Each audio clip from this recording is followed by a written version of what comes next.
Hey everyone, and welcome back to the channel. Today, I want to talk about something ancient but also incredibly current. What if the world's very first act of betrayal wasn't just history, but a prophecy? What if Cain and Abel weren't just ancient brothers, but mirrors reflecting the battles we still fight today in our offices, on social media, and even deep within our own hearts?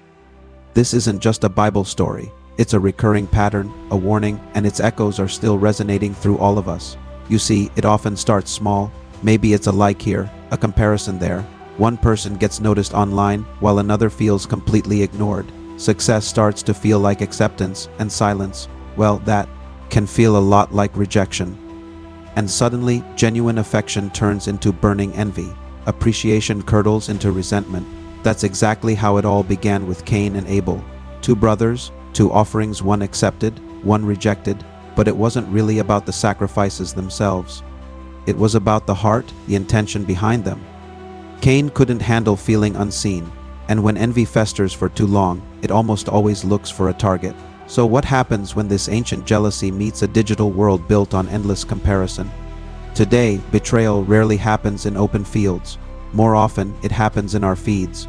We don't physically harm, but we destroy reputations. We unfollow, expose, cancel, and gossip all with a single, often careless click. Behind our screens, we quietly bleed each other.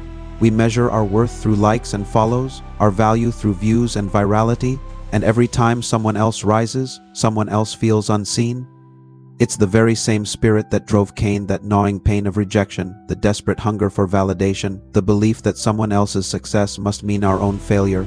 In a world obsessed with image, envy has gone digital, but the wounds it inflicts are just as real, just as painful. We often say we want success, but if we're honest, sometimes we want it more than peace.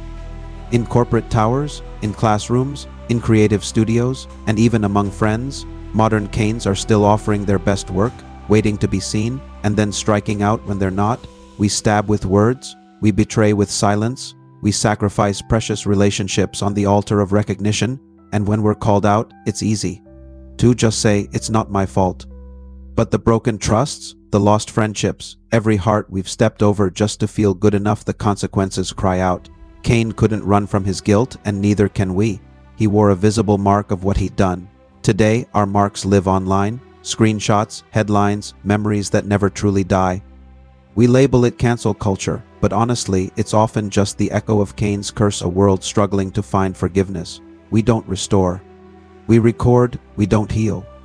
We often humiliate, and still, the world cries out for justice, for mercy, for redemption. But here's the good news. This story doesn't have to end in despair. Cain's failure isn't our unchangeable destiny.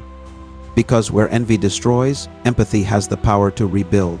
Where betrayal divides, grace can absolutely restore. We can choose to stop these echoes of sin by picking compassion over comparison, forgiveness over pride, and genuine understanding over revenge.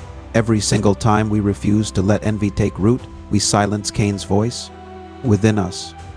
Every time we choose to forgive, we begin to rewrite this ancient story. Ancient sins still echo, yes, but you get to decide how loudly they speak through you. So I'll ask you this: in your own life, in your own heart, who is your Abel?